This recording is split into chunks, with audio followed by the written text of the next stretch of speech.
I'm doing my presentation on food systems, specifically conventional farming, because it's the most highly used practice in the US. It's also known as large-scale industrial farming or intensive agribusiness.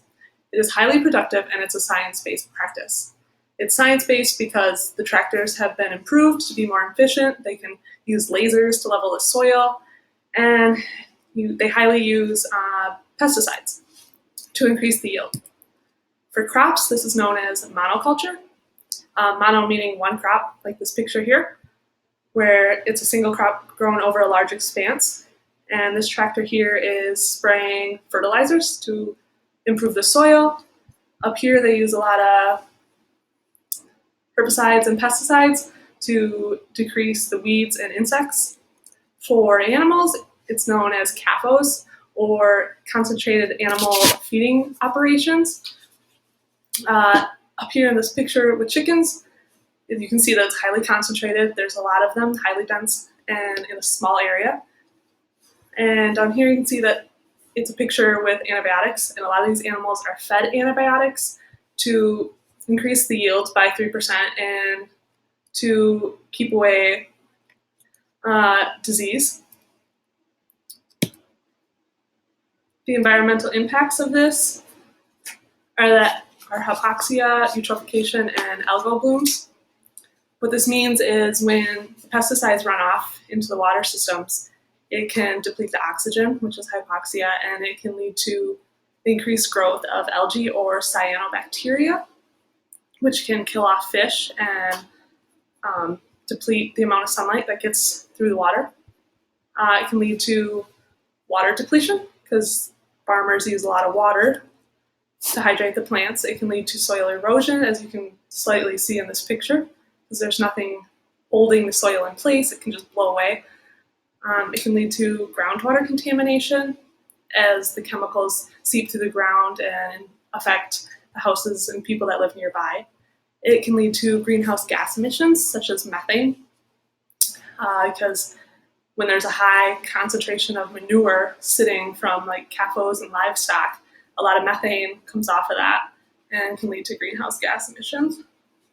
In global climate change, there's a greater risk of extreme weather events because as global climate change increases, the storms increase, and because there's only one crop being grown in monocultures, one extreme storm can knock out the entire field.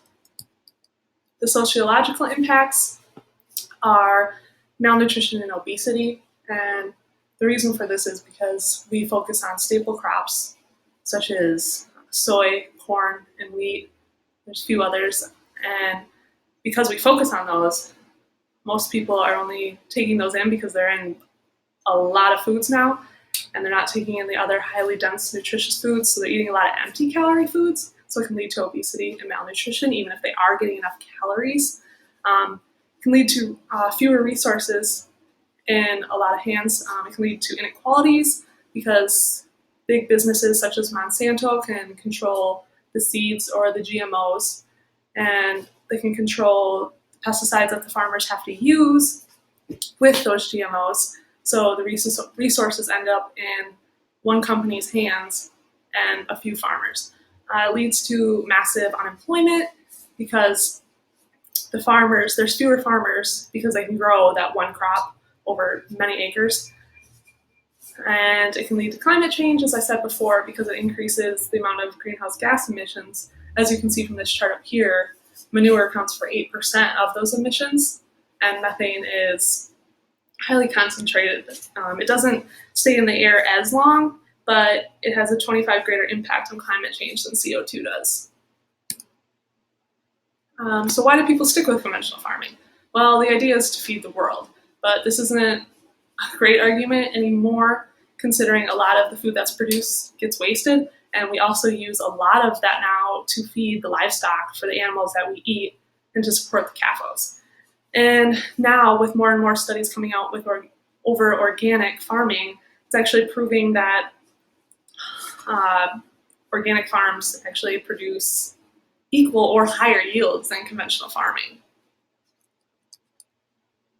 So the benefits of organic or diversified farming are the water retention capabilities of the soil. Up here you can see that organic soil is a lot hardier.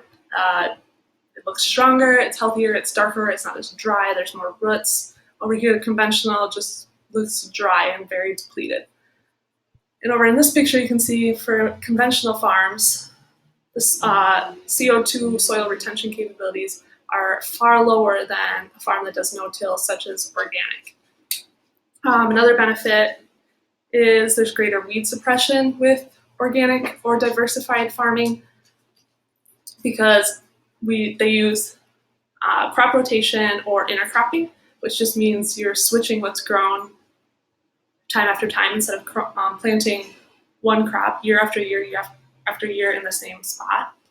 It increases wild pollinator communities such as bees. Conventional agriculture, because of all the pesticides, we're changing what kind of insects are around, we're depleting the amount of bees, and organic farming is actually improving that, and it can help the bees come back and help the monarchs. Better resiliency to disturbance.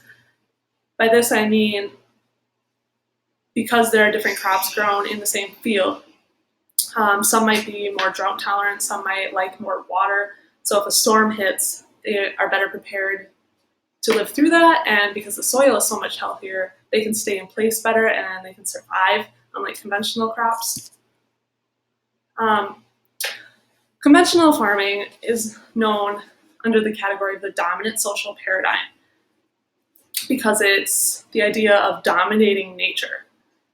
And that has always been what it is to dominate nature, to improve yields, get a high profit. It's all about the profit. But now there might be a shift taking place, which is making people switch to organic, because now we see that we are one and the same with nature, and we need to support nature for it to support us. We can't just take advantage of it. So this might fall under the new environmental paradigm. It's a change in the social and the morals and values that people have. And so more people are switching to organic for that reason. They feel they're more in tune with nature. I'm not saying conventional isn't a good thing. I'm saying that we need to focus on some of the positives of organic and incorporate them into conventional. It's not, let's go backwards. We're shifting to understand what conventional farming is doing to us in terms of environmental impact and social impact, and now we need to improve those impacts because conventional farming it's hugely popular in the US. So now we just need to help them incorporate this new environmental paradigm to utilize more environmentally sustainable practices.